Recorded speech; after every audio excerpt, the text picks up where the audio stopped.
In this video, I'm going to show you how to get started by setting up your own YouTube account. The great thing about YouTube is that it's owned by Google, so if you have a Gmail address or a Google account in general, you already have a YouTube space waiting for you. You just need to access it. If you don't have a Google account, you need to create one first.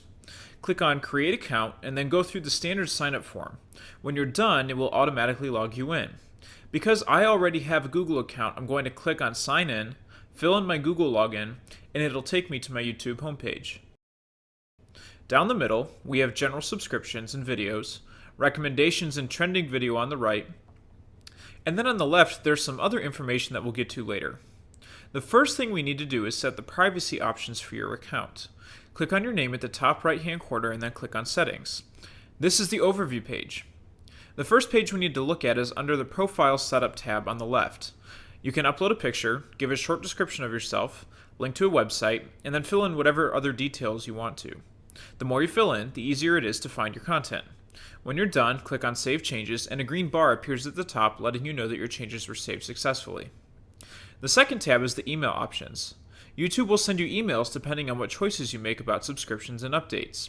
I like to get updates once a week so I can stay on top of subscriptions I have to other channels. That way, I don't miss any content that is updated each week. The next option is the Privacy tab. As far as searching for content, there are different restrictions that you can set.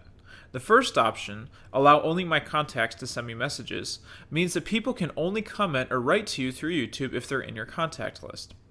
Now, I like feedback from all users, so I leave that unchecked. So anyone that I'm not friends with on YouTube, let's say, can write me a message commenting on a video or just asking something about some content that I've uploaded. It's up to you though. You can mix and match the settings depending on how private or public you want your content to be. The last tab is the Manage Account page. This is an overall account status page, and there are a lot of options here, but if you're not happy with YouTube or if it isn't fitting your need for your class, this is where you can cancel your account. This ends your YouTube account while still keeping your Google account active. Any content, though, that you have uploaded to YouTube will be deleted permanently, so be careful about that button. So again, the overview page gives you general information. The profile setup lets you put information about yourself into your account. Email options will determine how much email you receive from YouTube. Privacy determines how people find your content, and then Manage Account is where you would make major changes, including canceling your YouTube account.